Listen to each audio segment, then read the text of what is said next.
Buenas tardes a todos. Disculpen estos minutos de demora. Vamos a comenzar con esta actividad programada para el día de hoy. Para nuestra casa de estudio, la Facultad de Ciencias Sociales, es una enorme alegría y distinción poder contar con el profesor Guillermo Rodone en esta casa para reflexionar sobre los temas que él trabaja desde hace tanto tiempo.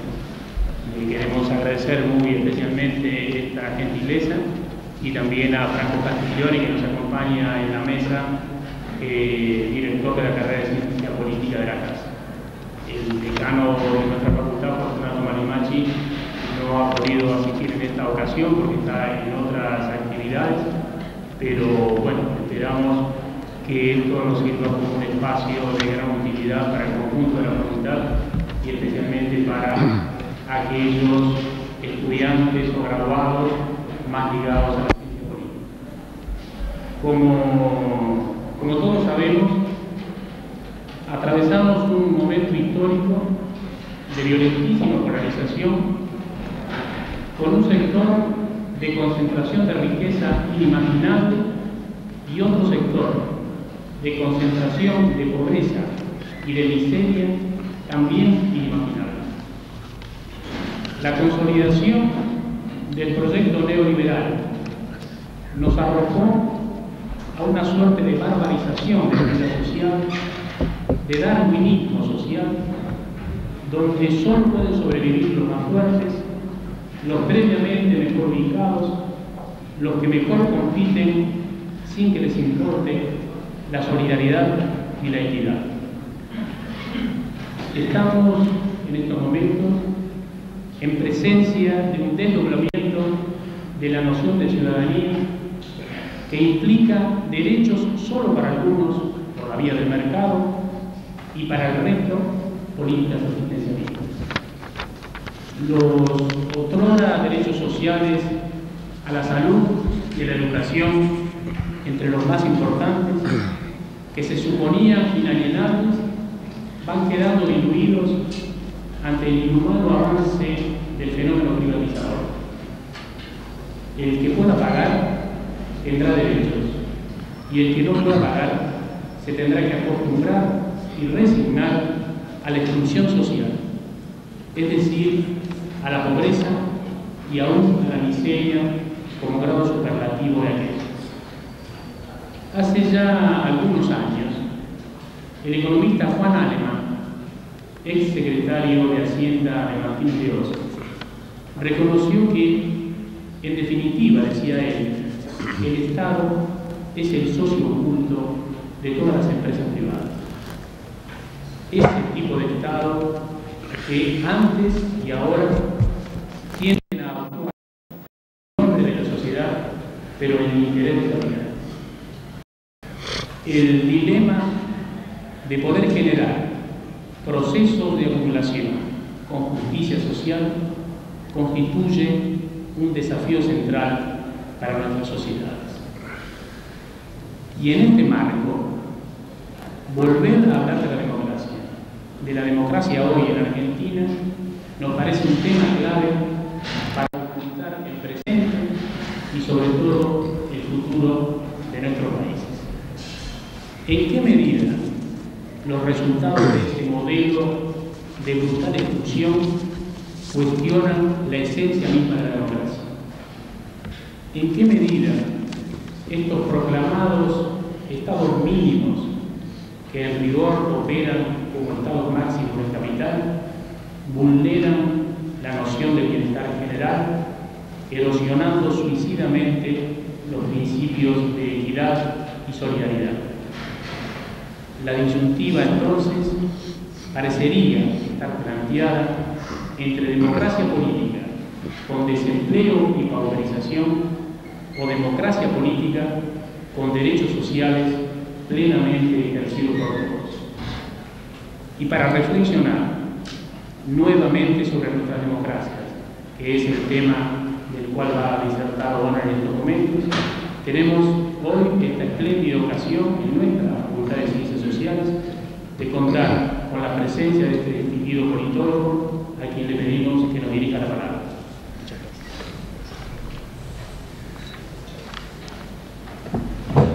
Voy a parar para que me vean atrás, porque si no...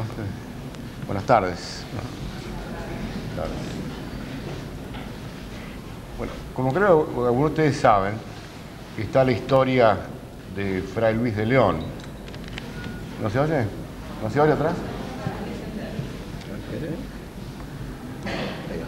¿Ahora? La historia de Fray Luis de León, que enseñaba teología en una universidad española, Salamanca, ¿no, Tonelli? Salamanca. Y la Inquisición decidió que era hereje. Entonces un día llegaron y se lo llevaron en medio de la clase. Estuvo 15 años preso, torturado en mazmorras. Después de 15 años lo soltaron y volvió a la universidad. Y llegó ahí y dijo, bueno, como decíamos ayer, y continuó dando la clase que había interrumpido hacía 15 años. Yo no puedo decir eso porque han pasado solamente 2 años, además no he estado en mazmorras. Pero me pasa un poco eso porque me encuentro con muchas caras y gente... ¿No se oye? ¿Así? Perdón. Ah, claro, bueno, atrás se lo cuento después. Con mucha gente que veo que asistió a las conferencias que di hace 2 años en la UBA, la charla que di en SAP el año pasado, y frente a ellos y ellas no quiero repetirme, pero a la vez voy a tener que referirme un poco a algo que dije en estas ocasiones anteriores como punto de partida para lo que quiero presentar hoy. En las charlas anteriores di más una conferencia, en el sentido que uno apunta a plantear temas y después redondearlos y terminarlos. Hoy voy a hacer una cosa un poco diferente, en parte por ganas de diálogo con ustedes, que es más bien contarles en qué estoy y de ahí qué es lo que yo creo que puntas diversas que salen, varias direcciones de trabajo o de preguntas, y dejarlas abiertas.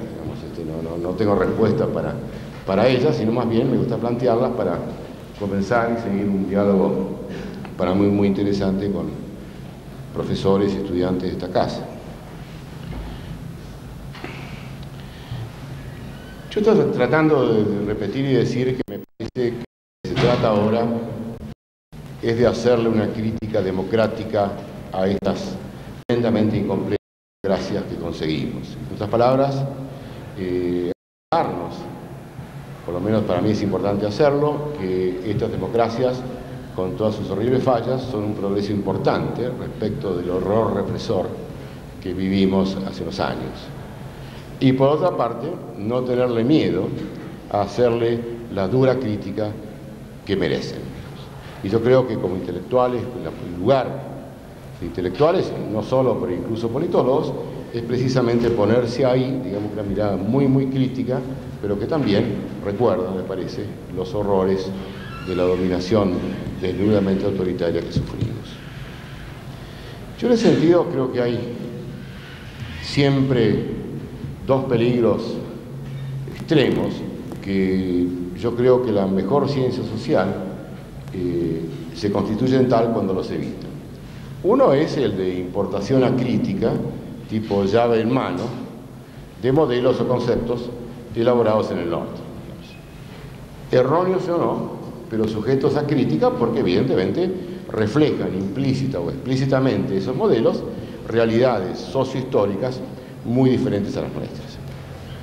Por otro lado, como un riesgo inverso pero también grave, me parece está el de caer en lo que llamaría el folclorismo.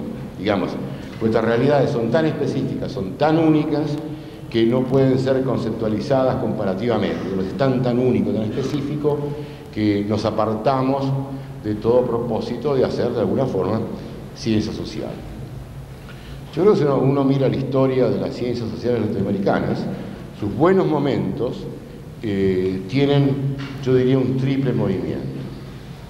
Primero, mirar, estudiar, conocer conceptos elaborados de cualquier posición que sea en otras regiones, en parte armado por esos y por las herencias culturales nuestras, mirar y detectar cuidadosamente la diferencia, nuestra especificidad. Es decir, en qué reside la especificidad de nuestros países, que es un trabajo, como todos sabemos en este cuarto, empíricamente exigente, exige mucho trabajo, mucha investigación, y también que tiene un paso analítico, teórico, también muy exigente. En una palabra, poner nombres, agregar conceptos a esa realidad diferenciada, específica, que surge ya de una comparación en la que algunos conceptos originales son revisados, digeridos, transformados, ¿sí?, en función de esa especificidad detectada por este paso empírico y analítico. Y el tercer paso, yo creo que es volver a ciencia social.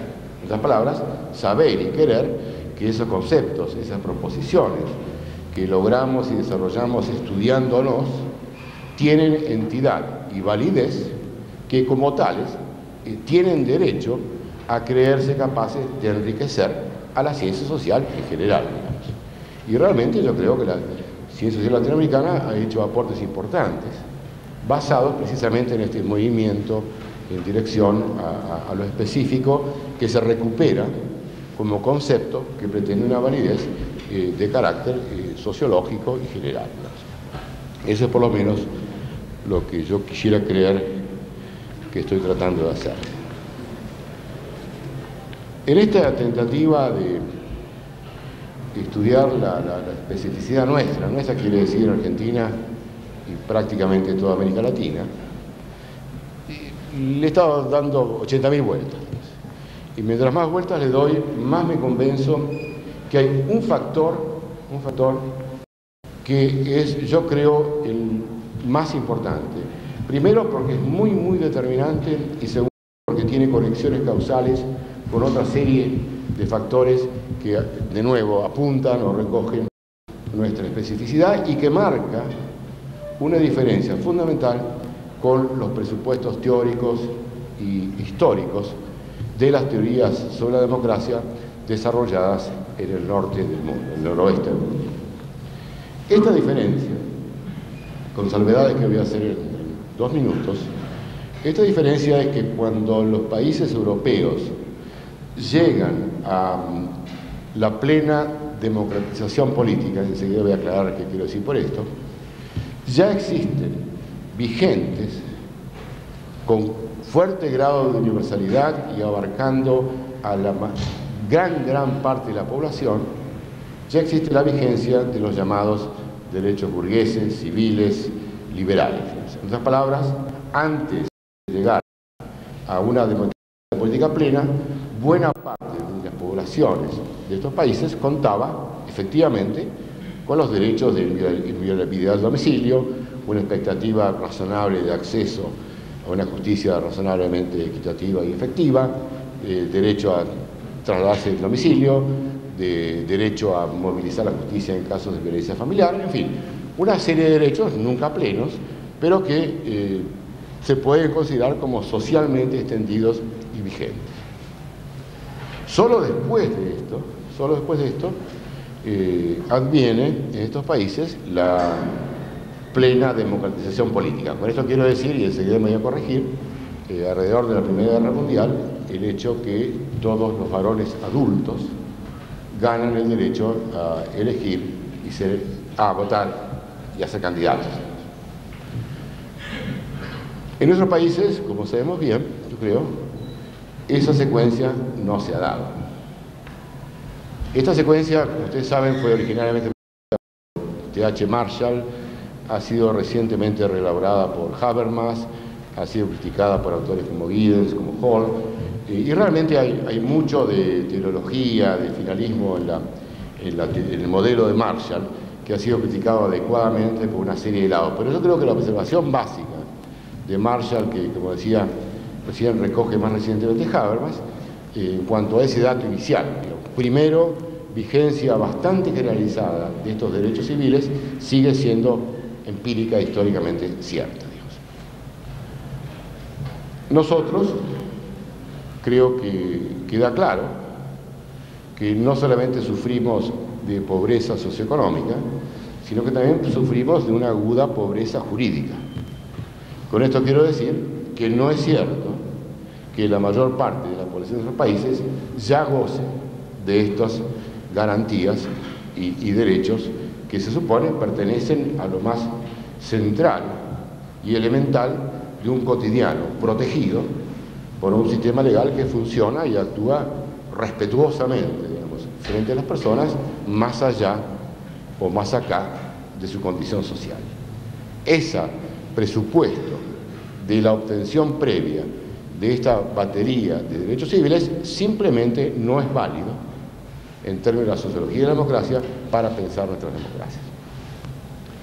Las teorías de las democracias, las teorías democráticas europeas y norteamericanas presuponen este dato de la previa adquisición de los derechos civiles como dado.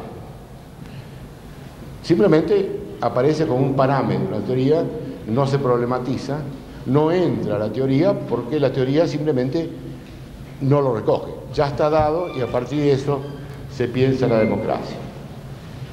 En el caso nuestro, aunque por supuesto ahí abrimos una caja de Pandora conceptual y teórica, simplemente he estado argumentando, no podemos proceder a esa operación de eliminación implícita de un conjunto de factores que, visto desde el lado de su ausencia, aparecen claramente como componentes de eso que uno querría llamar la ciudadanía como un correlato efectivo y no puramente formal de la existencia de una democracia.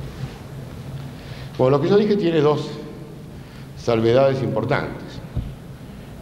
Primero, lo que yo dije no es cierto respecto de un país que por otra parte se cree la primera gran democracia mundial, Estados Unidos. En Estados Unidos lo que yo dije no es cierto, no fue cierto hasta hace 20 años, con benevolencia, respecto de los negros en el sur de Estados Unidos. Es decir, Estados Unidos llega a ser una democracia política en este sentido, pero los negros están privados absolutamente de derechos políticos, civiles y socioeconómicos. Entonces se produce en Estados Unidos una situación que en alguna medida es más interesante comparativamente para nosotros, desgraciadamente, que la europea. Es decir, un régimen político, poliárquico lo llamo, a nivel nacional, dentro del cual coexisten en el sur regímenes políticos a nivel provincial que son regímenes de exclusión política, de partido único, profundamente corruptos, clientelistas, y donde, en otras palabras, la represión política violentísima opera de forma completamente y cerradamente autoritaria. Entonces, esta primer gran democracia mundial contiene, como las nuestras, y tardaron por lo menos 100 años en resolver el problema, esos grandes bolsones con autoridad territorial y coercitiva oficial, en la cual esos subsistemas territoriales son sistemas profundamente antidemocráticos y autoritarios. Y tal vez sea una nota melancólica decir que, primero, superar esto en la medida que lo ha sido, no completamente, llevó 100 años. Y segunda cosa muy importante, en la historia política de Estados Unidos uno no entiende la ausencia de partidos de izquierda, la ausencia de algo parecido a un estado de bienestar europeo, y legislación y fallos judiciales extraordinariamente reaccionarios, sin ver el gran peso institucional en el centro político de Washington que tienen estas provincias o regiones de exclusión y de represión política. Y por cierto, tal vez interesante para nosotros hoy, el lugar de ese peso, de esa capacidad de veto contra la legislación progresista, el papel que tiene en el nombramiento de jueces de la Suprema Corte, el lugar institucional de ese veto conservador y represor en Estados Unidos está en el Senado. El Senado, como entidad de representación proporcional al número de territorio y no a la población, con capacidad de decidir nombramientos de la Suprema Corte y con capacidad de vetar legislación progresista, se convierte históricamente en el gran bastión de la dominación autoritaria, regresiva y excluyente dentro de un sistema que a nivel nacional, de todas formas, funciona, con esas excepciones importantes del sur, como un sistema de democracia política. Por lo tanto, aparte de lo que puede tener de te fabula narratur en la actual circunstancia argentina, yo creo que es importante retener, bueno, que esta secuencia que mencioné es una secuencia europea, no norteamericana, y que buena parte, yo creo, del carácter socialmente mucho más regresivo de este riquísimo país Estados Unidos está muy, muy vinculada a la subsistencia histórica de estos bolsones territorialmente sentados de relaciones de desciudadanización de la parte de esa población contenida afuera de los centros más modernos, más ricos del país. ¿Se oye? ¿Se oye atrás? ¿Se oye? No. ¿Y si viene más cerca? ¿Por qué no traen las sillas acá? La voz no me da más. ¿Sí?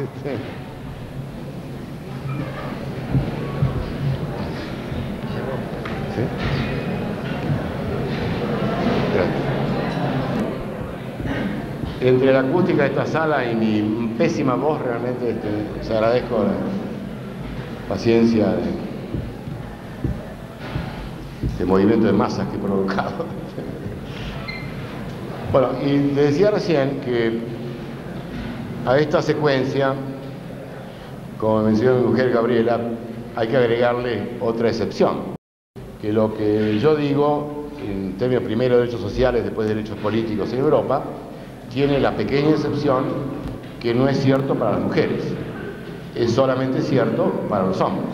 Es decir, es una secuencia enteramente masculina, y realmente la historia de las luchas femeninas por derechos es una historia mucho menos lineal, y que básicamente consiste al revés, digamos, en primero lograr y conquistar derechos políticos, de representación política, y desde ahí, desde esos lugares de poder político, luchar, si se quiere, hacia atrás, digamos, hacia la conquista de derechos civiles, de derechos personales, de garantías de todo tipo que mencionaba recién. Se quiere, la lucha femenina ha sido mucho más dialéctica, mucho menos lineal que la progresión masculina en Europa. Así que tenemos dos diferencias, una en parte interesante y preocupante, me parece, la salvedad de Estados Unidos, lo que implica como sociología histórica de esa democracia, y otra, la femenina, que me parece que en un sentido más esperanzado, tal vez, el hecho que, por supuesto, no hay ninguna necesidad, ni lo haremos, de repartir secuencias históricas del norte, y que probablemente para nosotros, entre nosotros, la tarea sea mucho más al estilo de las luchas femeninas, es decir, luchar por conquistar posiciones de representación y poder político para desde allí hacer las luchas necesarias para la efectiva de derechos civiles y personales. Bueno, esta diferencia, que insisto, de las muchas que uno advierte, creo que es tal vez la más central, abre diversos caminos de indagación. Uno del que no les voy a hablar porque no estoy en este momento metido en eso y es una tarea de generación realmente, de unas generaciones enteras, creo, es que claramente, cuando uno se plantea este tipo de problemas, uno está pensando qué tipo de textura social, qué tipo de relaciones de poder están ahí impidiendo, tramando, lo que después de todo en las democracias están escritas en los libros como garantías constitucionales y legales que supuestamente nos corresponden a todos sin distinción ni de raza, ni de género, ni de clase. Yo creo que ahí hace falta, espero que algunos de ustedes lo hagan, volver a estudiar la especificidad de estos capitalismos. Tema de economía política, histórico, estructural, arrasado y prohibido por las modas y hegemonías neoliberales, pero que de vuelta corresponde, yo creo, a las mejores tradiciones de la ciencia social latinoamericana. Preguntarse no solo sobre la especificidad de las formas políticas, sino también preguntarse sobre el modo de crecimiento, de expansión y de retracción de un tipo de capitalismo mundialmente periférico, con estados que son muy poco estados y que aún en medida, como se decía hace un momento, hay poderes que se han ocupado que lo sean cada vez menos, y que a través de esas falencias reproducen de manera particularmente desigual en la periferia esta condición de capital. Dahrendorf, quien no es sospechoso ni del marxismo ni del izquierdismo, Ralph Dahrendorf dice, yo creo muy sensatamente, que la vocación de una política democrática es por lo menos domesticar al mercado en dirección a la igualdad social. Para eso hace falta, entre otras cosas, un Estado. Y para eso también hace falta, yo creo, que volvamos a conocer mejor, haciendo trabajos muy básicos, por ejemplo, qué ha pasado con la estructura de clases en la Argentina, sobre el cual yo conozco muy poca información. El trabajo, se quiere, de sociología básica, de qué es hoy esta estructura social, a dónde se ha movido, dónde está. Y sobre todo, más en la dirección de la economía política, detectar más, si se quiere, el viejo tema de las leyes de movimiento, de capitalismos muy periféricos, con muy poco Estado, pero Estados con casi cero autonomía, y su forma de reproducirse, no solamente, por supuesto, como un objeto de conocimiento, sino también, pues yo creo que es un conocimiento que estratégicamente se coloca en el punto de la pregunta, ¿qué hacemos con esto?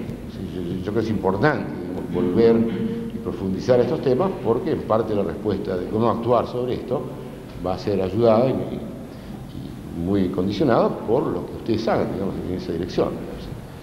Ahí hay asignaturas pendientes importantes, yo creo. Por otro lado, tirando puntas, sin duda en este momento, como ustedes saben también como yo, la emergencia de la poliarquía o la democracia política ha dado lugar a una gran inversión, digamos, de estudios enfocados sobre las instituciones políticas propias de la democracia política, es decir, congresos, partidos, ministerios, bancos centrales, etc.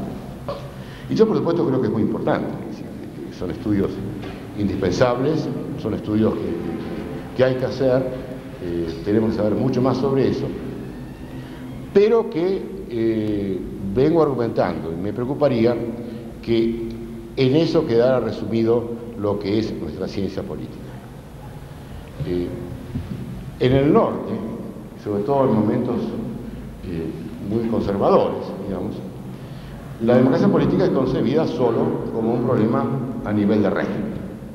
Es decir, no tiene nada que ver ni con características del Estado, ni con características de la sociedad. Es un problema casi mecánico de funcionamiento institucional dentro de un régimen político. Con esa visión, por supuesto, el objeto de estudio queda delimitado a ese estudio institucional y no hay nada más, digamos. Es decir, la teoría de la democracia no se ocupa de otras cosas, digamos, quedan afuera de la óptica de una teoría y una investigación relevante a la problemática democrática. Si por otro lado, como tratar por lo menos de lo menos, no podemos ignorar como relevante a una reflexión sobre la democracia esta textura social con ciudadanías cruelmente truncadas, los derechos civiles, queda claro, solamente diciendo eso, que el problema de la democracia no puede ser reducido exclusivamente a un estudio del régimen y sus instituciones. Debería incluirlo, pero sería reproducir ya en una posición estructuralmente conservadora, si la teoría democrática o los politólogos nos prohíben estudiar afuera del régimen toda esa zona de ciudadanía ausente que no aparece en la descripción institucional del funcionamiento del régimen. Insisto, muy importante, hay que hacerlo. Pero si nos quedamos solamente en eso, perdemos de óptica y en ese sentido importamos una óptica muy estrecha que tal vez sea correcta o no por los países del norte, pero creo que es demostrablemente incorrecta cuando problematizamos estas democracias. Por lo tanto, yo creo que hay un campo enorme, muy difícil hacerlo seriamente, con problemas empíricos importantes, analíticos, un desafío, digamos, si se quiere, de la economía política de estas democracias, al cual en algún sentido me parece que hay que volver.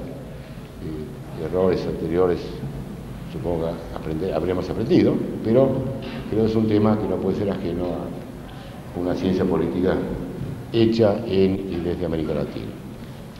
Hay otra línea en la cual estoy más metido yo directamente, que es plantear de nuevo un poco el problema del Estado.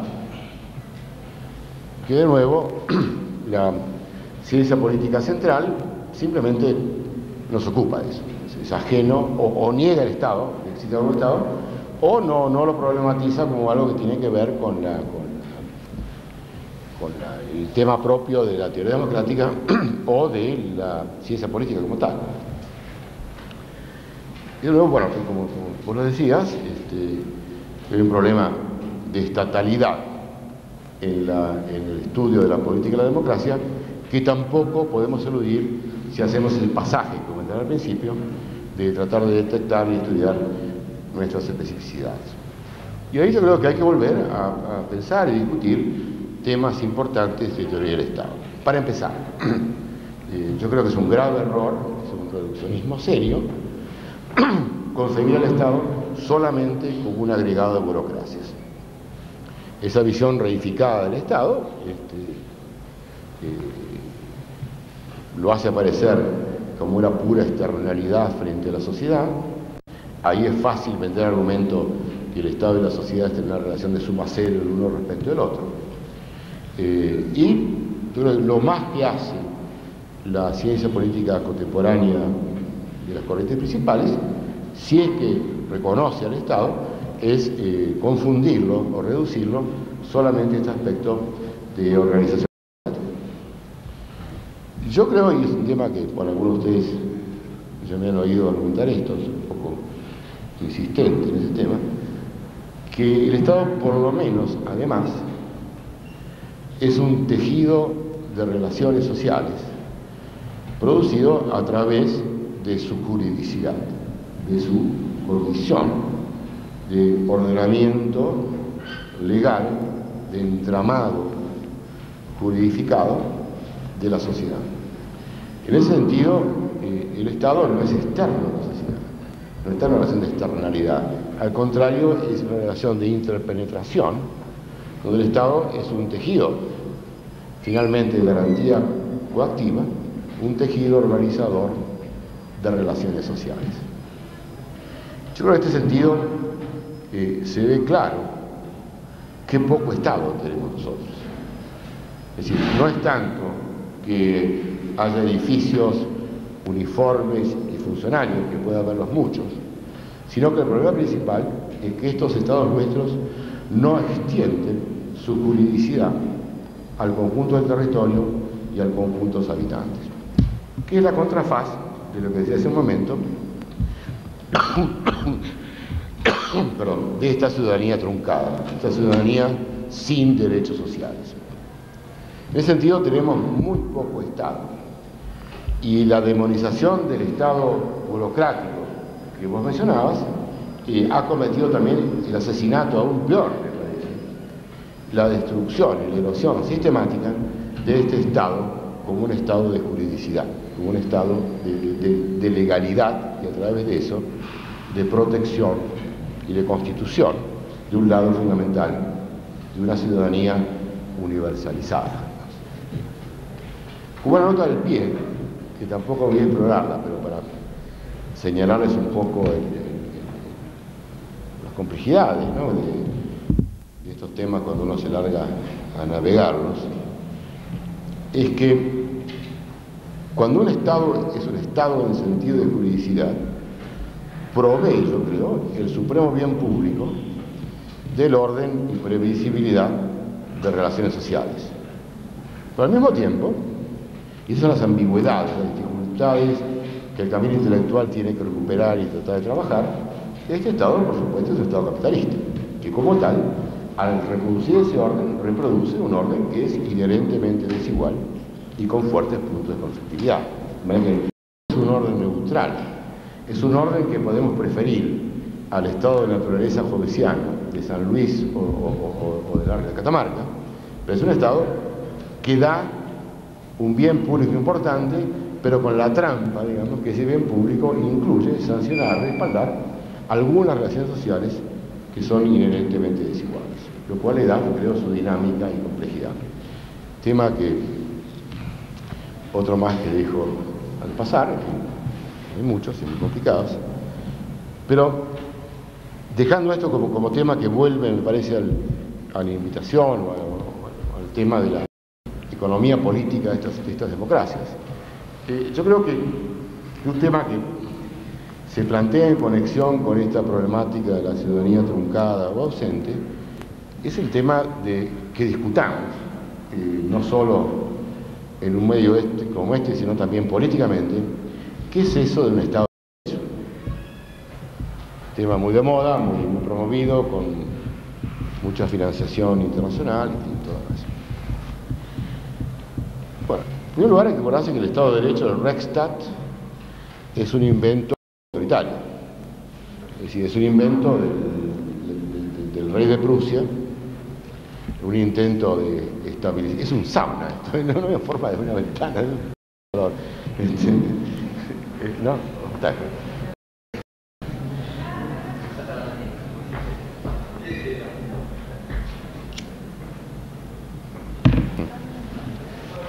Es decir, que es el intento, digamos, de la corona prusiana y de la Iglesia prusiana de racionalizar la administración del Estado, produciendo una burocracia casi weberiana, digamos, que se supone actúa de acuerdo con normas imparciales,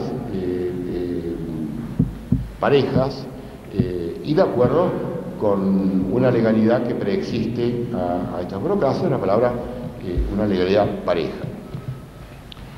Claro que el contenido de esa legalidad puede ser completamente autoritario, es decir, o discriminatorio, es decir, no hay nada que lo que acabo de decir garantice que el contenido no sea perverso. Es decir, por ejemplo, el franquismo, yo creo que se acercó mucho a ser un Estado de Derecho. Lo que pasa es que la legalidad franquista no era una legalidad que uno podría calificar como democracia. Además también, y yo creo que crecientemente, un tema que me preocupa mucho, una segunda versión insuficiente o equivocada, que me parece que es donde hay, ahí sí, en este momento, mucho dinero y muchos intereses, es decir, yo diría un Estado de Derecho segmentado. Un Estado de Derecho eficiente para los capitalistas. Es decir, invertir mucho, modernizar la parte de derecho comercial internacional, las partes, digamos, que más directamente interesan al negocio. Y no invertir, o al contrario, acrecentar brutalmente los lados más primitivos y represores, y menos Estado de Derecho, menos garantistas, de esa fase del sistema judicial que encuentra con los otros, con los pobres, los peligrosos, lo que sea. Y yo creo que realmente, incluso discutiendo con alguna gente que esté en esto, por ejemplo, en la asignación de recursos de los organismos internacionales, por ejemplo, es notable como una abrumadora proporción de los fondos dirigidos a crear un Estado de Derecho en nuestros países son fondos directamente canalizados a este segmento del Poder Judicial, y en todo caso fondos adicionales que van para el otro lado son fondos no tanto hacia la legalidad, sino en términos de aumentar o perfeccionar la capacidad represiva. De alguna forma, y creo que es un problema importante, político, del cual tenemos que estar al tanto, si de vuelta hay un Estado pasivo, un Estado sin autonomía, lo que estamos haciendo, me temo, es reproducir a nivel del propio Poder Judicial la misma heterogeneidad estructural que se está produciendo en la sociedad. En lugar de ser la justicia, lo judicial, un factor de universalización, de emparejamiento, en la medida que se produce esta desagregación de los esfuerzos y los logros, y también hay, tal vez no sorprendentemente con este tipo de Estado, se reproduce y por lo tanto refuerza la misma heterogeneidad, los mismos mecanismos de incorporación y exclusión que operan en el resto de la sociedad. Por eso, aparte de esta llamada atención, que me parece que hay que hacer en este momento, porque estas cosas tienen consecuencias muy profundas y de muy largo plazo, me parece importante preguntarse, bueno, ¿qué es lo que uno quiere decir cuando uno está hablando, no ya de un Estado de Derecho, ya vimos que es suficiente, sino agregando al término un Estado democrático de derecho? ¿Sí? ¿Hay algo más que uno puede exigir a un Estado una vez que advirtió las insuficiencias de lo anterior? Bueno, yo creo que sí, yo creo que un Estado de Derecho debería contener, y uno debería poder exigirle, tres cosas básicas, mínimas, fundamentales, digamos. Uno, el hecho que es un Estado que garantiza las libertades políticas de la democracia política, palabras de las cuales uno puede votar sin coerción, que los votos se cuentan limpiamente, que derecho de opinión, derecho de asociaciones y los derechos que rodean, digamos, el funcionamiento institucional de la democracia política. Segundo, que es un Estado que garantiza la vigencia efectiva, por lo menos, de estos derechos civiles que mencionaba antes, ¿no? Que realmente cubre con una juridicidad efectiva la vigencia de estos derechos básicos, elementales de la vida cotidiana, y que en conjunto, ese lado político y el lado social, constituyen, me parece, el núcleo básico y mínimo de la ciudadanía. Un Estado es un soporte y es una garantía de estos aspectos civiles y políticos de la ciudadanía. Es lo menos, me parece, que un Estado de Derecho debe cumplir, Estado democrático de derecho. Y la tercera característica es un Estado que también cumple lo que en algún trabajo he llamado la responsabilidad o responsabilización horizontal, es decir, el principio de origen republicano, que no hay nadie, ni mucho menos los gobernantes, que puedan estar por encima de la ley. Y que por lo tanto, en base a este principio, un Estado democrático de derecho instituye una serie de controles institucionales, parte de ellos agencias estatales también, que tienen la capacidad jurídica y la voluntad política y la obligación institucional de actuar en consecuencia cuando otros agentes del Estado actúan de manera ilegal o indebida, movilizando entonces los recursos jurídicos como para que esas situaciones sean prevenidas o castigadas. Yo creo que esto último marca la diferencia específica entre un Estado democrático de derecho y cualquier forma de Estado autoritario. Es decir, en el Estado autoritario, cualquier sea su tipo, siempre hay alguien, un soberano, si quiere, un dictador, una junta, un grupo de iluminados, que se reservan el derecho de decir yo soy la ley, o la ley para mí no rige, o yo decido que para esta decisión yo soy la ley y no la ley escrita. O sea, siempre hay un poder, ¿sí? Son sistemas jurídicos que tienen un agujero, amigas, donde hay un punto, un agujero negro en el cual la voz autoritaria puede decretar la suspensión de la legalidad. Es decir, esta es la ley ahora, porque yo tengo el poder soberano de decir. Yo creo que el poder democrático es a veces irritante, confuso y complicado, porque se define como un poder en el cual no se tiene la última palabra, porque nadie tiene derecho a suspender la ley por su voluntad. Y si lo hace, en un Estado democrático que funciona, ese sujeto será sancionado por otros poderes estatales. En otras palabras, es un sistema jurídico que en ese sentido cierra, donde no hay el agujero de la voz discrecional que nos puede suspender la ley. Yo creo que estos tres atributos, el de la garantía de las libertades políticas, la garantía de las libertades civiles y de la garantía, si se quiere, del cierre en este sentido del sistema legal, son las tres características específicas, no ya de cualquier Estado, lo que es, yo creo que uno debe demandar como una vigencia real y efectiva de un Estado democrático de derecho. ¿Cómo está el tiempo? Se va a acabar. ¿Cuánto tiempo te parece que queda? ¿Eh?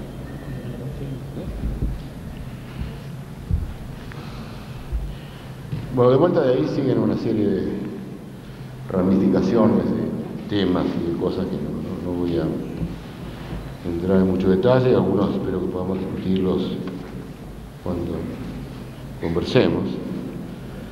Pero me gustaría agregar una conclusión a esto, que si el Estado tiene esta dimensión, si se quiere, liberal, en el sentido de garantía de derechos civiles, y esta dimensión republicana de responsabilización de todos, comenzando por los gobernantes, entonces me parece que queda claro que cierta economía conceptual de las corrientes de la ciencia política contemporánea, de referir el tema democrático, como yo decía hace un momento, solo al problema del régimen, que esa economía, esa parsimonia explota.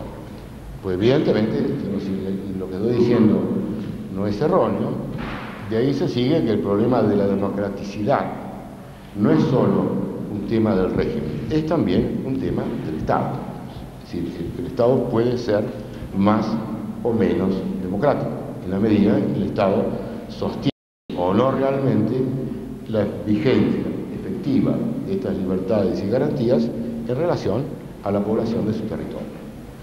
Entonces podemos tener, yo creo que tenemos, un régimen político razonablemente democrático y un Estado muy escasamente democrático.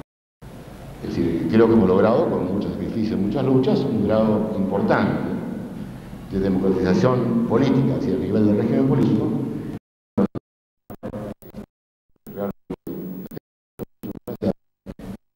emprender esta lucha de avanzar en la democraticidad.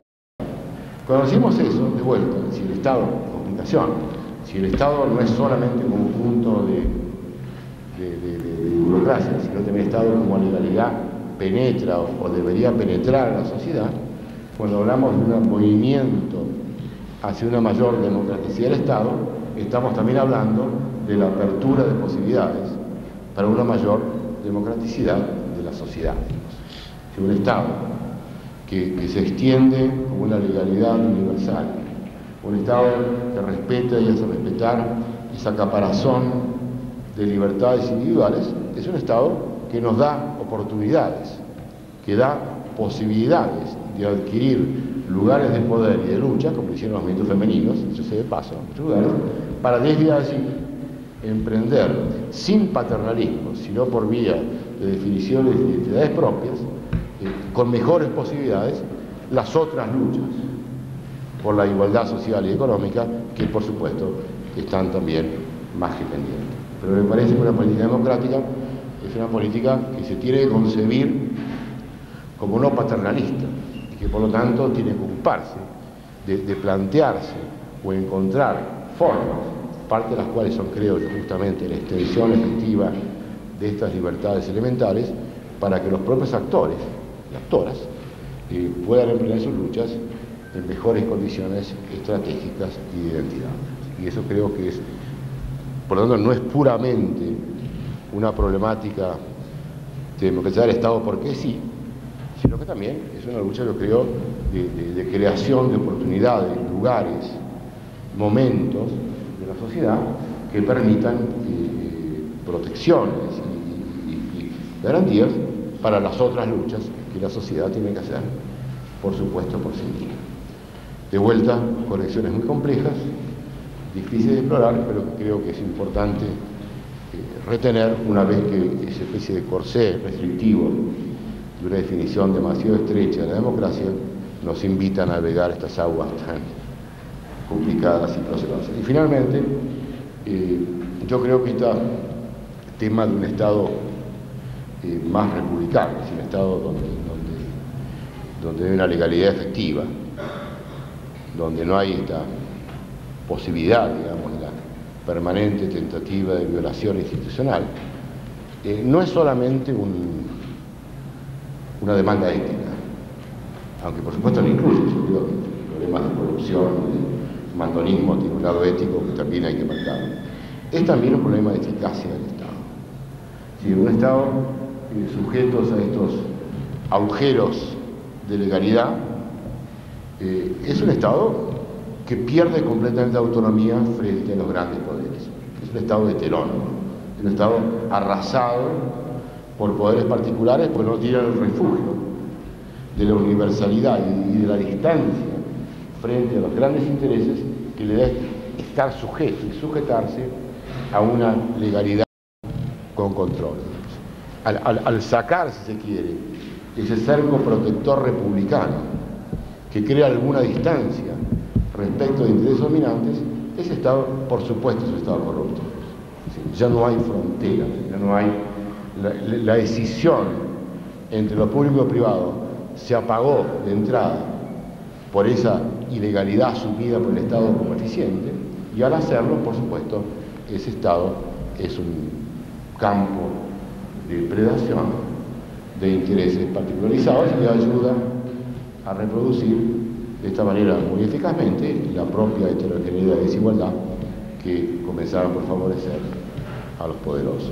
Por eso yo creo que esta demanda republicana, insisto, no es solamente una cuestión ética, es también una cuestión de eficacia, una cuestión de reconstitución de una entidad estatal a la que, al ponerla más a distancia, debería ofrecer más lugar, más oportunidad y más juego a los intereses y identidades que quedan prohibidos de acceder cuando el juego es un juego desnudo de intereses y de corrupción.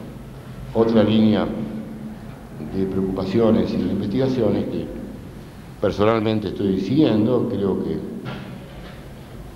es interesante, y por eso lo hago, pero que de nuevo, como ustedes se dan cuenta, se abre a 80 indagaciones diferentes. Toman estas palabras, que termino, como primero una forma de contarles qué estoy haciendo, qué cosas me preocupan cuando me afeito, qué cosas me enojo cuando leo el diario, y también como sugerencias sobre líneas de indagación, de preocupación, que tal vez algunos de ustedes quieran tomar, transformar, apropiarse de hacer algo que vaya a la dirección, yo creo, de esta responsabilidad nuestra, que decía al principio, que creo que sigue siendo hacer una tesonera crítica democrática a las democracias que tenemos. Gracias.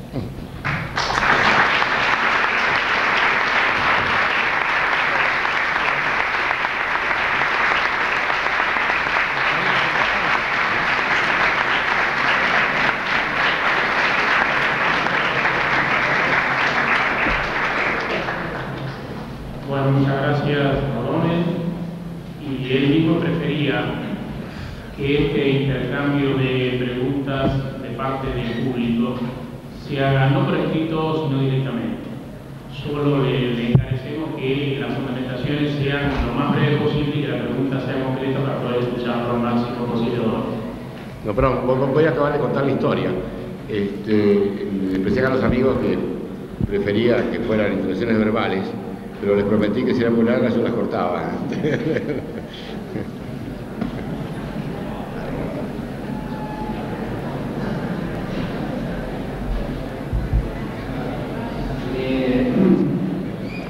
¿Puedo pedir los nombres de la gente, por favor? Sí, Mario Toer, soy profesor de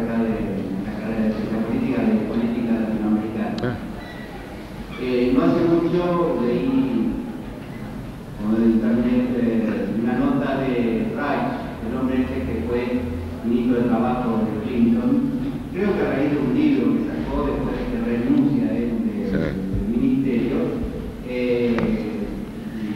Es una nota muy interesante donde él muy sintéticamente dice que acompañó a Clinton en su trayectoria mucho tiempo, pero que al llegar a la presidencia empezó a darse cuenta que el Poder Ejecutivo no gobernaba en los Estados Unidos y que mucho de aquello que tenía que ver con el programa que ellos habían ido armando durante un buen tiempo se terminaba de poner de manifiesto que no se iba a poder llevar a la práctica y que todo lo que iba quedando era un sucedáneo producto de relaciones de fuerzas restablecidas y por eso decide renunciar y uno de sus testimonios tiene que ver con este nivel. Esto lo traigo a colación por lo siguiente. Creo que por ahí, vamos a decir, sería bastante interesante inclusive para tener capacidad crítica sobre nuestra democracia, poder tener la posibilidad de acceder a la crítica de una institucionalidad donde mucho del desarrollo, como mencionaba desde el norte, de la producción que tiene que ver con la temática de ciencia política reside. Entonces mi pregunta tiene que ver con qué desarrollo crítico existe en relación a la propia institucionalidad estadounidense desde el punto de vista democrático. Y uno conoce, digamos, algunas referencias muy puntuales. Yo estuve en una universidad norteamericana un cierto tiempo, un par de años, pero carezco de ese panorama y me gustaría la posibilidad de reflexionar sobre algunas posibilidades de vincular la propia producción crítica a nuestra realidad latinoamericana con lo que se produce en función de las características específicas del régimen al cual hoy existe Estados Unidos. Gracias. Bueno, es una pregunta, por supuesto, muy amplia, muy rica, que solamente puedo contestar muy parcialmente. Bueno, yo creo que lo que uno ve en Estados Unidos y la impotencia de Reich, que mencionaba, es en parte el resultado de un país que, por razones que en parte discutimos, ha carecido y carece históricamente de un partido de izquierda. Y que ha tenido, por esa misma razón, sindicatos históricamente muy débiles y muy despolitizados. Es decir, son ambas ausencias, yo creo, tanto de partidos de izquierda como de sindicatos que se sienten más actores en la escena pública, que realmente crea un pastel, digamos, donde yo creo los grados de libertad a nivel nacional son claramente bajos.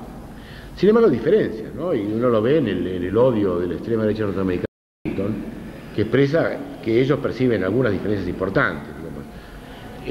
Sobre todo en algunas cuestiones importantes como temas de salud, de jubilaciones, en fin.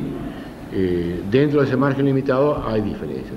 Pero una cosa que es más difícil advertirle y como mi mujer nos llama mucho la atención, es el grado en que la política norteamericana es una política local. Es decir, en Estados Unidos, a nivel del Estado, de la provincia, digamos, y de la municipalidad, se decide muchísimo más que lo que uno puede imaginarse viviendo en Argentina. Digamos. Es decir, hay una serie de esferas importantes de la vida, donde es el municipio o la provincia los que deciden. Y hay variaciones de vuelta muy importantes, estados muy progresistas, muy administrados, los del sur siguen siendo muy castigados por esa historia. Y ese asunto también, por ejemplo, de que Estados Unidos vota tan poca gente, lo cual es cierto y no es cierto. Vota muy poca gente en las elecciones nacionales, pero en Estados Unidos se vota todo el tiempo, es impresionante. Deberíamos haber elecciones para consejo escolar, para comisario, para fiscal, para juez, para auditor de cuentas de la municipalidad, en fin, lo que se te ocurra. Es decir, por ejemplo, se eligen jueces, se votan jueces, se votan fiscales, auditores, ¿no? Es decir, y eso cada año hay, no sé cuántas elecciones, hay campañas, hay carteles, sale en la televisión local, digamos, y la gente se mete mucho en eso. Algunos se meterán consejo de maestros, otros se meterán en quién va a ser el fiscal, pero si uno agrega participación a ese nivel, es un grado de participación, incluso está medido, hay datos sobre eso, relativamente muy alto. La sensación es, en este país muy federal, muy descentralizado, que pasan cosas muy importantes a ese nivel que no siempre cortan por partidos políticos. Es decir, hay o un partido tal o cual, o el candidata fulana que no tiene ningún partido, pero que hace campaña y por ahí gana, en fin. De manera que hay un tejido político participativo que uno de acá no lo ve, pero casi toqueviliano, digamos, que me parece que para entender cómo funciona y cómo no funciona esa sociedad y sistema político es un nivel que uno tendría que agregarlo. Y también a lo que usted dijo, estoy muy de acuerdo con lo que dijo, ¿no?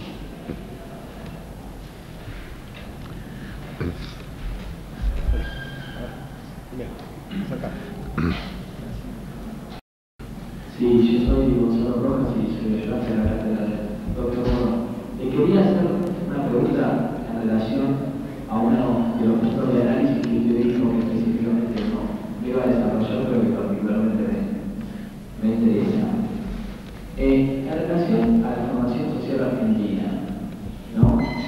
¿Puede comparar la democracia argentina con los altos grados de la social que existen actualmente?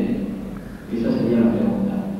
Y la segunda pregunta sería en relación sobre qué fuerzas sociales puede asentarse en nuestro país, ¿no?, lo que usted llama el Estado Democrático de Derecho. Preguntitas.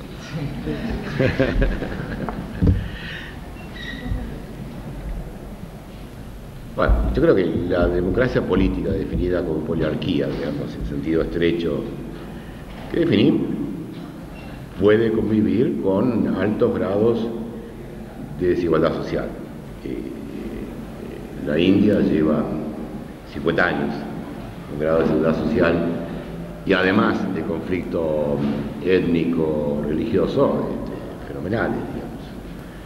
Yo pensamos, por supuesto, que es una democracia, yo llamaría de muy baja calidad, y en términos de lo que dije, una democracia incompleta, donde la democraticidad del régimen no obsta a la profunda no democraticidad del Estado. Y yo creo que justamente lo que ofrece es tal vez posibilidades a nivel político de autoorganización y de lucha para seguir adelante, digamos, en estas grandes asignaturas pendientes. En cuanto a que fuerzas sociales, bueno, acá lo veo a mi amigo y colega Isidoro Cheresky, pensando y trabajando esto muy rico y muy interesante. Yo creo, justamente por eso, francamente, si yo tuviera una fundación, decir, bueno, tengo un montón de dinero para darlo para una investigación, la daría para una investigación cuidadosa de la estructura social argentina contemporánea. Para estudiar realmente tenemos que saber muy bien qué pasó con las clases sociales argentinas, dónde están, qué quedaron. Tenemos mucha información, sabemos que ha sido un desastre, pero yo creo que en términos no puramente estructuralistas, economicistas, sino también en términos de visiones, de identidades y agregadas a nivel nacional, digamos. Por eso digo que es una investigación grande, cara, con instrumentos muy básicos. Yo creo que eso de alguna forma tenemos que tratar de hacerlo y de saberlo. Creo que sabemos demasiado poco en ese sentido. Hasta entonces, o para siempre, y yo creo que las luchas democráticas son luchas muy tesoneras, ¿no? Como que hay que ser pesado, insistente, abrir muchos frentes de batalla, digamos. Hay muchos lugares donde se pelea esto. No sé en qué grado y qué medida deben ser necesariamente clases. Sabemos todos estos sujetos sociales, parte de los cuales se evaporan, parte de los cuales desaparecen. Y creo también que hay mucho de persuasión, de discurso. Es decir, yo creo que una política orientada democráticamente es una política dialogal. Yo creo que el discurso autoritario, de vuelta, otra diferencia fundamental, el discurso autoritario es monologal. Digamos. Yo que sé, yo que mando, les digo a ustedes quiénes deben ser, cómo tienen que ser, cuáles son realmente sus intereses, cómo ser buen argentino, ustedes se acuerdan, ¿no? Yo les digo a ustedes no saben, y ustedes obedecen. Es una estructura monologal. Yo creo que el discurso democrático es por definición, inherentemente dialogal.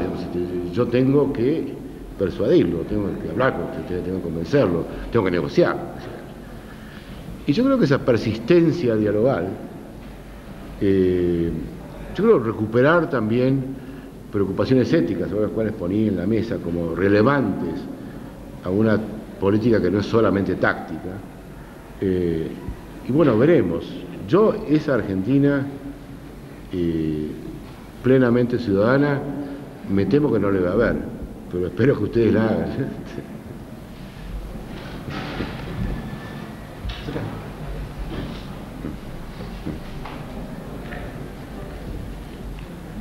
Bueno, mi nombre es Miguel Acuña, de Proyecto de Sociología. La pregunta que quería hacer era respecto a la democracia en sí, ¿no? La viabilidad de un sistema democrático de un ámbito territorial delimitado. ¿Cómo correspondía hace unas décadas atrás? O sea, si no se puede decidir la construcción y la idea de democracia, de idea de Estado, el Estado estaba configurado, determinado, delimitado territorialmente, en un contexto de construcción del Estado Nacional, como se conocía anteriormente, donde parece que hay un fuerte condicionamiento casi determinista del económico, como dijo un economista brasileño hace poco. Los fuertes de Estado por desarrollo no son políticos, sino económicos. Y parecería que hay una tendencia a la configuración de actores sociales y de sujetos políticos transnacionales, tal vez para poder equilibrar en alguna medida esta simétrica relación de fuerza. La democracia no tendría que pensarse tal vez en función de estas nuevas instancias que tal vez todavía no alcanzan a visorarse y que nuevos actores plantean otro tipo de demandas y que por ende el tipo de representación de dichos actores y las mediaciones pueden ser diferentes a como las conocemos anteriormente. O sea que si tal vez nos quedamos en el contexto todavía que parece percibirse ahora, tal vez corremos el riesgo de no poder tratar de acercarnos más a esta situación de transición, de complejidad y capacidad social. No, yo estoy de acuerdo en el punto principal. Vivimos en un mundo, una velocidad de transformación alucinante. No podemos prever muchas cosas. Nos vivimos sorprendiendo lo que pasa en el mundo, cómo cambia, qué nuevas cosas aparecen. Yo creo que ese es justamente un argumento pro-democrático, digamos, ¿no? Que la democracia, que es confusa, que es contradictoria, porque yo creo que estos principios democráticos, republicano y liberal, no tengo tiempo de fundamentarlo, pero son inherentemente contradictorios, que hay contradicciones en estos principios. Y que esa inherente contradictoriedad de los principios que constituyen lo democrático, esa apertura, esa indecisión, si se quiere, del democrático, la hace precisamente, o lo debería hacer, tanto más cuanto más democrática sea, un lugar abierto para la emergencia de nuevos actores, como usted decía, nuevas demandas, nuevas identidades, que precisamente en esa construcción democrática que hablaba, tienen garantizado un lugar legítimo para ser, digamos. Ahora, yo no creo que se pueda planear, yo creo que la planeación llega, la anticipación llega a decir, claro, un régimen, un Estado, que se abren inherentemente a la aceptación legítima de lo plural y lo diferente, son probablemente formas políticas más adecuadas para procesar esta velocidad de cambio y estas emergencias imprevisibles, justamente. Por eso también me parece que esto que yo planteaba como del lado liberal y republicano y no solo democrático, también es cuestión de eficacia, digamos. En la medida que los estados son más estados en ese sentido, ellos tienen más capacidad de absorber lo nuevo y también mejor capacidad para navegar las corrientes agitadísimas de la globalización. Yo creo que no es para nada indiferente, digamos, navegar el mundo actual con un barco averiado, lleno de agujeros de legitimidad republicana, liberal, con democracias que apenas funcionan, a hacerlo con estados donde estos principios de solidez y legitimidad son realmente mucho más vigentes. Hay algo de transportar, digamos, navegar mares agitados, en los cuales la calidad del barco, la calidad de la democracia, yo creo que es importante para todos los que, aunque nos traten mal, estamos encima de ese barco, ¿no?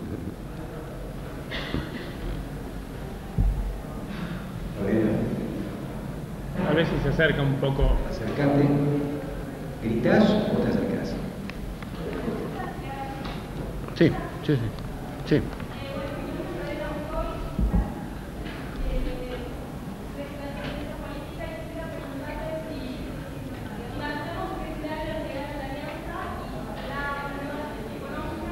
¿Se da?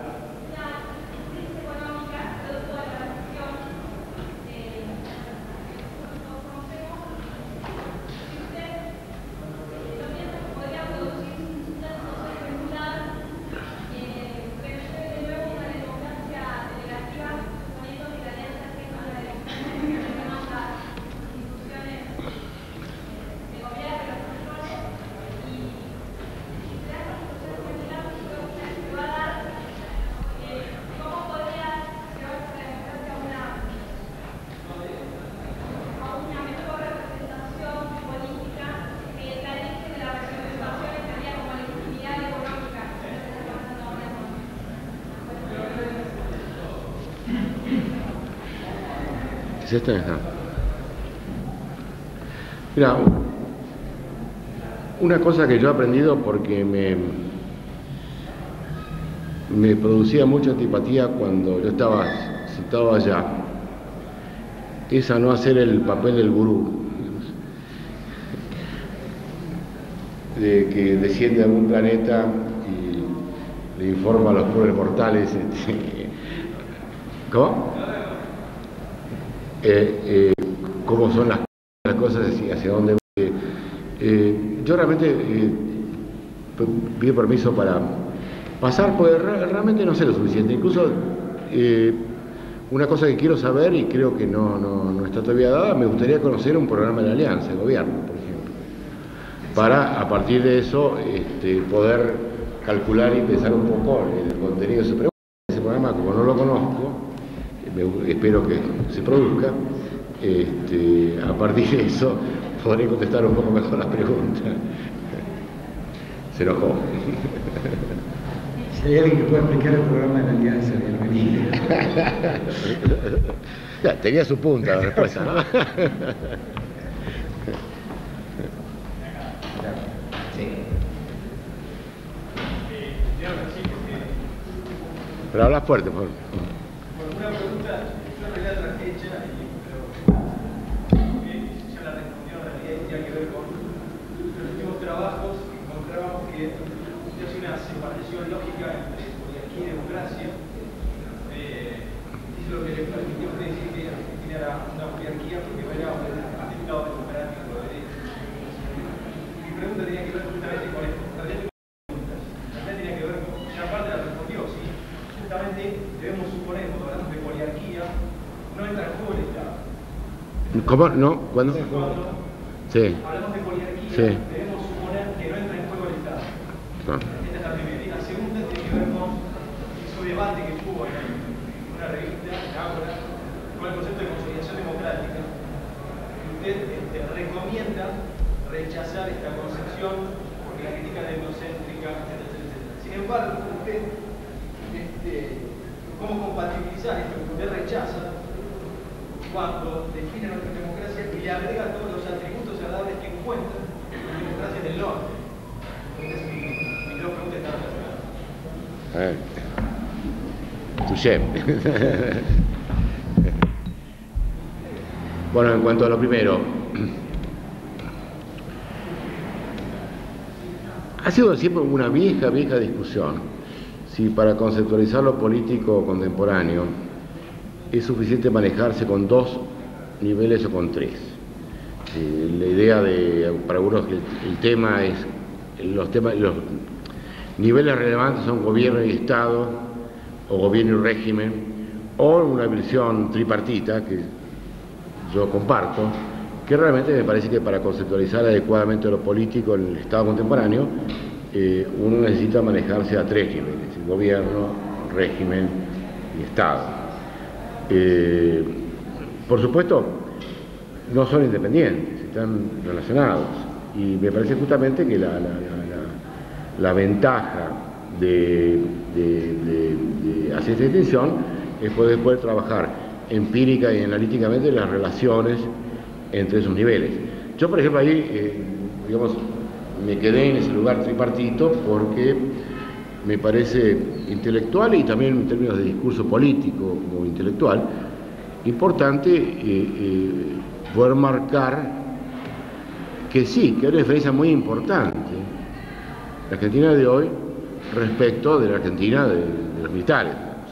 Es decir, que a nivel de régimen ha ocurrido algo muy importante, que sin embargo, a nivel de Estado, aunque también han pasado algunas cosas, por lo menos ese Estado clandestino que se clandestinizó está más reducido, que a nivel de Estado, sin embargo, el déficit de democraticidad, en el sentido de definir, sigue siendo muy grande.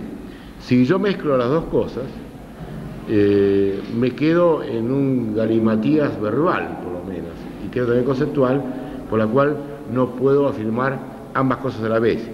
Y creo que ambas son ciertas, digamos, y creo que ambas merecen ser dichas y, por lo tanto, conceptualmente distinguidas. Por eso es que, bueno, desde siempre, pero en esta ocasión también me parece que uno tiene ventajas analíticas y teóricas manejándose con estos tres niveles de gobierno, régimen y Estado, ¿no?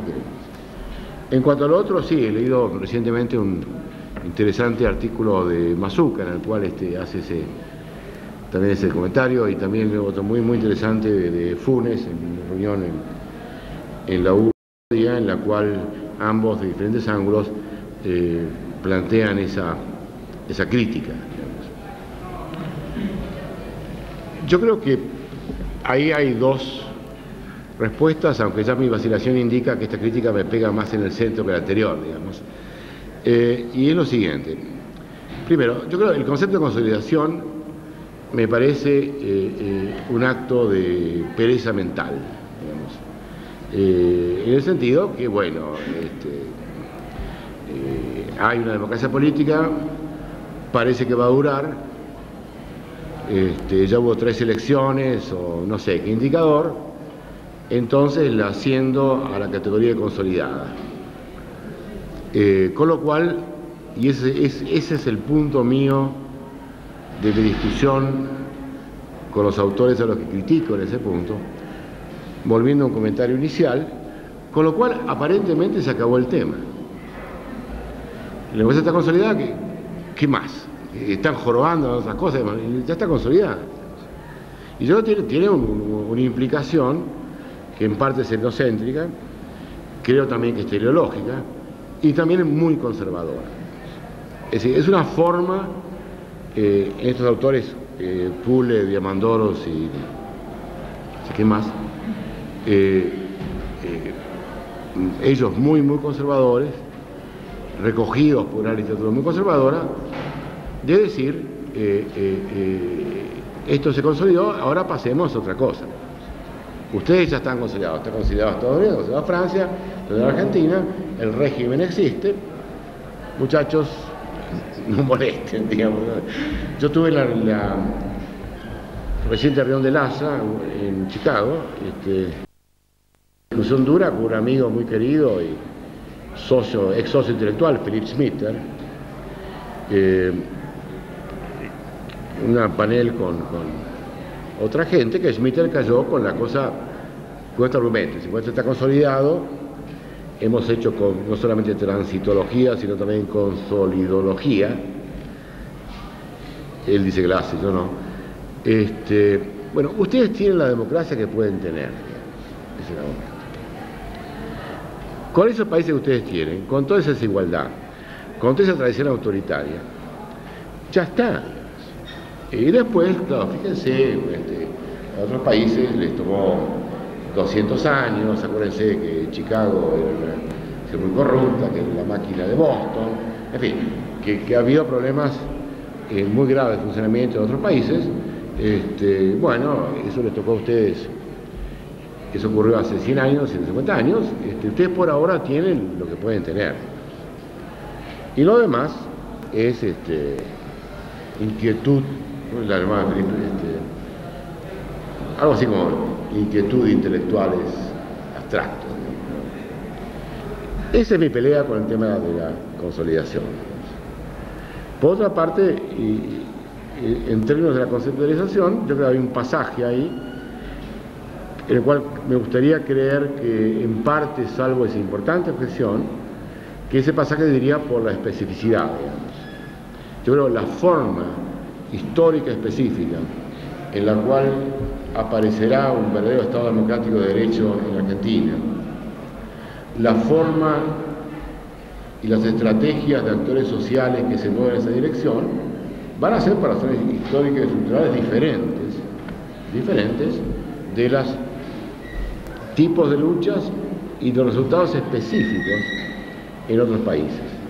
Pero yo creo que salvada ese pasaje por la diferencia, yo creo que la aspiración democrática de vigencia plena de un Estado democrático de derecho es una aspiración universal, a la cual no creo que debamos renunciar una vez que hemos hecho el pasaje, como decía, por esa detectar las diferencias y admitir que la forma concreta, constitucional, jurídica de los actores va a reflejar, espero, nuestra cuota de especificidad y también de originalidad.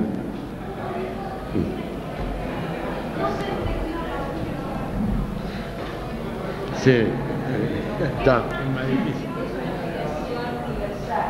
No, estoy diciendo está. ¿No has entendido mi voz o el contenido? El mío fue así. Claro, está diciendo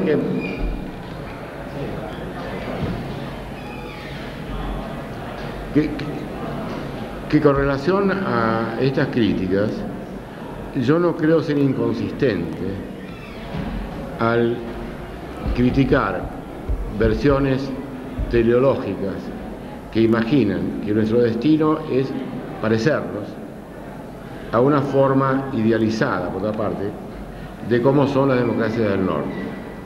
Y que si nos parecemos más, nos estamos consolidando, si nos parecemos menos, estamos desconsolidados o en proceso de no sé qué cosa.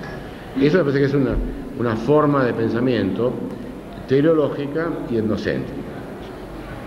Dicho eso, yo creo que haciendo ese pasaje, digamos, por reconocer y recuperar nuestra especificidad, por lo tanto nuestras maneras de aspirar y de llegar a eso van a ser diferentes, el horizonte de llegar a conquistar un verdadero Estado democrático de derecho, creo que es una aspiración universal inscripta en lo democrático, y a la cual no me parece que esta crítica de una particular forma de trayectoria me obliga a renunciar. Al contrario, me parece que uno está trazando, cosa que es históricamente comprobable, una pluralidad de rutas, una pluralidad de senderos que pueden conducir o no, y eso es parte nuestra, digamos. Nos toca a nosotros construirlo o no, hacia ese horizonte normativo, si se quiere, de sociedades que se quieren a sí mismas como sociedades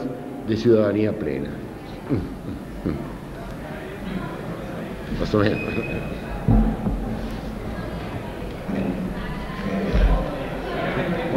No, por favor, porque... Sí, se puede sacar acá porque realmente la acústica no es nada. Ustedes atrás no hacen nada, ¿no? ¿Oyen algo? Mi nombre es Gabriel, soy estudiante de Ciencias Políticas, soy periodista, participo en 20 días. ¿20 días de qué? 20 días de estudiante o de periodista? No, periodista. Ah, periodista. Pues habló todo el tiempo de Estado, instituciones, gobiernos, funcionarios. Y solo en el caso de Estados Unidos se habló del pueblo como un importante actor político. Esto de definir a nivel municipio, incluso las otras elecciones, o pena de muerte o aborto en pequeños lugares. Además, lo del legislativo que ha recibido la relevancia. ¿Qué rol juega el pueblo argentino como actor político? La pregunta sería una cuestión de, ¿habrá sido desplazado por estos actores económicos que moraban acá? O sea, ¿qué rol cumple? O si no, el pueblo de la manera. No, yo creo que estoy hablando todo el tiempo del pueblo, aunque no lo nombre, a partir de una concepción no paternalista de una política democrática. Es decir, a mí me parece que una lucha tesonera por crear esos espacios de derechos garantizados, de poder dormir sin miedo aunque sea una casa muy pobre, de la mujer golpeada que no se le rían en la policía o que se atreva a ir a la policía, largo etcétera.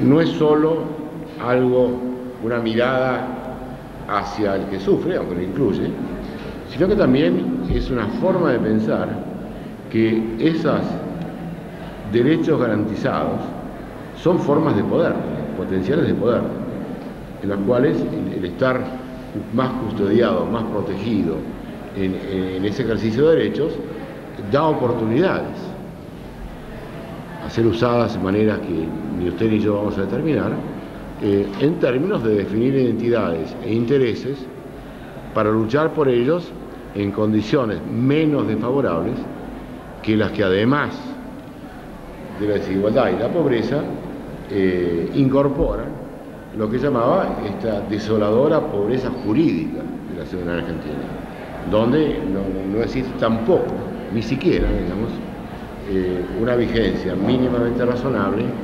de estos derechos muy elementales. A mí me parece que a partir de eso, pero no solo por eso, porque hay muchas más cosas a hacer, pero como me parece que es un punto relativamente descuidado en la discusión política e intelectual, me quise recordar y enfatizar mucho el hecho que a mí me parece que esas luchas de creación de ámbitos potenciales de poder debería ser un capítulo también importante en propósitos solidarios con este pueblo argentino que sabemos tanto ha sufrido estos últimos episodios. Pero insisto que esto es no paternalista, digamos, es decir, que crear condiciones para que, en buena medida, en diálogo con fuerzas políticas, con movimientos sociales, lo que sea, digamos, existan espacios menos hostiles, por lo menos, para una definición más autónoma de intereses y identidades. En ese sentido, estaba hablando, creo, todo el tiempo de ese lado que omití explícitamente, pero no implícitamente. ¿Puedes acercar? No, te acercas. Hace como la gente de afuera, así que muy gentil y muy hablar. Hola, mi nombre es Marta, pero ustedes tendrían que decir todo. La pregunta era, ¿se puede tomar como corte de trabajo? Esa traducción que habla para que la democracia mexicana popular, que es el bolsón, lo decía en el sur, sería también parte de que el bolsón, como que sea nosotros el periférico, para estar garantizado en el sistema Perdón. para estar garantizado en el sistema capitalista. Y podría ser trabajo de una guía de trabajo para la reproducción de la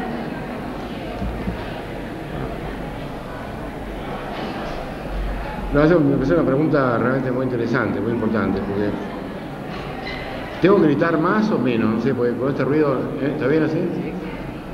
Sí.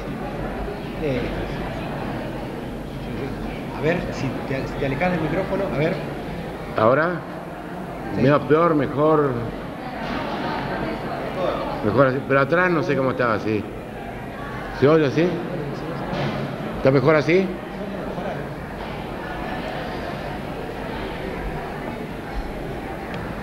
Yo cuando hablaba de Estado y de eficacia, lo hacía de una perspectiva desde el tema de la globalización me preocupa particularmente. Yo creo que a medida, cuanto más desigual es el crecimiento de formas territoriales y más territorialmente del capitalismo, más se desvaloriza el capital con esa nación y ese territorio. Las zonas estas, digamos, prototipo, digamos, de una desterritorialización del Estado Nacional, donde, digamos, una parte del territorio se fuga, digamos, y realmente deja de pertenecer al Estado Nacional. Lo mismo, por supuesto, la droga, lo mismo una serie de producciones que ya se asientan accidentalmente en un territorio. En ese sentido, a esta forma de reproducir el capital le interesa una legalidad muy limitada. Es decir, no es una legalidad que cubre el conjunto del territorio, es una legalidad que abarca y protege a la nación comercial, algunos territorios, que, como decía hace un rato, la preocupante posibilidad de una justicia eficiente y bien paga para resolver los conflictos que se dan al interior de esta forma desolidarizada del capital. Yo creo que contra los vientos de la globalización, un Estado que aún pretende ser nacional y que para eso tiene que ser republicano, es un Estado que se ocupa, digamos, de territorializar en todo lo posible la relación capitalista, de asentar actividades económicas que tienen un interés también, incluso puramente empresario, de acompañar o por lo menos de no oponerse a legalidades más universales y más extensas. ¿Sí? Un Estado averiado, heterónomo, arrasado por intereses particulares, es un Estado que va a dejar pasivamente que se produzcan estas legalidades parciales, desagregadas, que por supuesto están siendo, vía capitales legítimos hasta la droga, digamos, están siendo veloces y eficaces reproductores de la desigualdad social y territorial de la cual parte. Por eso me parece, digamos, que la problemática de un Estado que recupera autonomía, que se hace republicano y toma distancia, digamos, y que a partir de eso se puede pensar de nuevo como un Estado más nacional, no es puramente una demanda ética, una demanda urgente e importante de eficacia política en sentido progresista y finalmente también nacional. Uno ve estados fuertes, sacudidos por la globalización, con grados de libertad disminuidos económicos, pero que están luchando y remando duramente, digamos, justamente para conducir por una parte estos procesos en una dirección que sigue siendo universal, territorial y nacional. Yo creo que uno de los crímenes del menemismo ha sido una destrucción del Estado en la cual no solo ha privatizado corruptamente, sino que nos ha dejado muy inermes para precisamente producir este tipo de legalidad y de territorialidad que la dinámica de reproducción desigual del capital va a producir vigorosamente si la dejamos sola.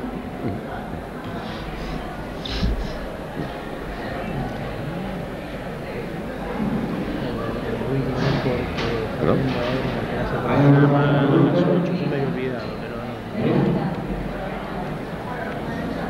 Dejamos respirar. No, todavía no. No, yo estoy muy bien. Yo bárbaro. Yo estoy muy bien acá, si quieren seguimos. Yo te voy a asegurar, por lo menos por esto que va a dar, que estoy en esta posición, aprovecho. Me gustaría profundizar sobre el Estado, régimen y gobierno, pero te voy a hacer con un tema que vos recién dijiste, tu amigo Schmitter yo te diría, tu otro amigo, Cardoso, él está gobernando. Sí. Bien. Entonces, vos hoy tendrías a Cardoso de frente y sabés cómo, de alguna manera, él logró también la reelección, usando hasta términos que en Argentina son muchos. Si vos decís, a vos ronca las rudas, pide la reelección. No se entiende nada. A ver, el otro. Alejandro, Un poquito más, ¿sabes? Me alejo del micrófono y así se ve. Parece que sí. Bueno, lo que le estoy diciendo es que de alguna manera se puede darnos su opinión acerca de la situación de ese Estado en Brasil y de ese régimen en Brasil. Es decir, el problema del gobierno del régimen en Brasil, el problema del Estado, el autoritarismo del Estado en el Brasil de Fernando Henrique Cardoso, que vos conocés muy bien.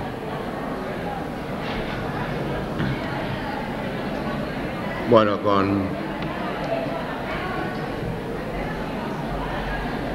Cardoso somos amigos de hace muchos años, realmente muy amigos. Como algunos de ustedes saben, en los años de las dictaduras, algunos capitostes de las ciencias sociales, Garretón en Chile, Lechner, Cardoso y Bedford en Argentina, en Brasil, algunos otros en Argentina, decidimos tratar de quedarnos acá mientras pudiéramos. Algunos dejamos de poder, otros seguimos pudiendo. Y de ahí fue una ronda de exilios. Y una cosa muy solidaria porque nos apoyamos mucho, nuestros centros eran muy frágiles, nos ayudábamos. Y teníamos siempre el chiste de que por suerte siempre entre Chile, Argentina, Uruguay y Brasil, siempre había un país que estaba medio en transición. Así que cuando pasaban las cosas, por lo menos había uno que podíamos rajarnos, digamos, cuando las cosas empeoraban en los otros. Yo a Cardoso le dije hace poco tiempo, directamente, que se había perdido la estatua. La estatua. Porque el Cardoso que yo conocí, con el cual hemos hablado horas interminables,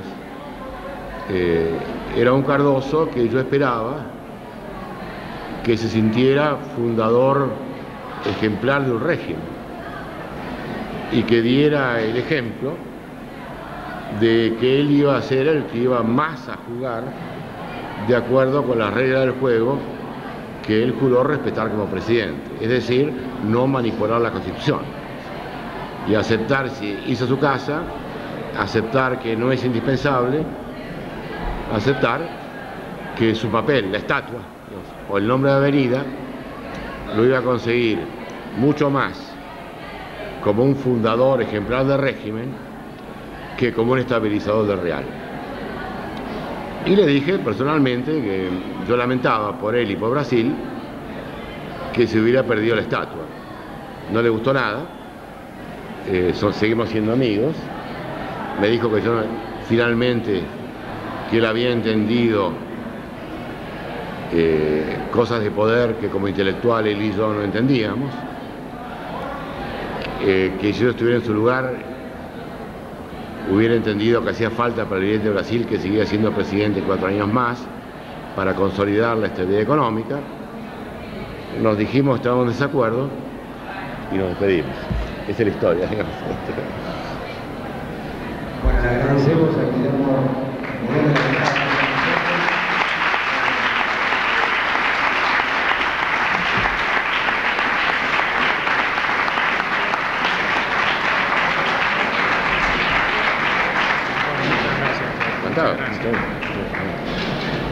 Vamos a ver si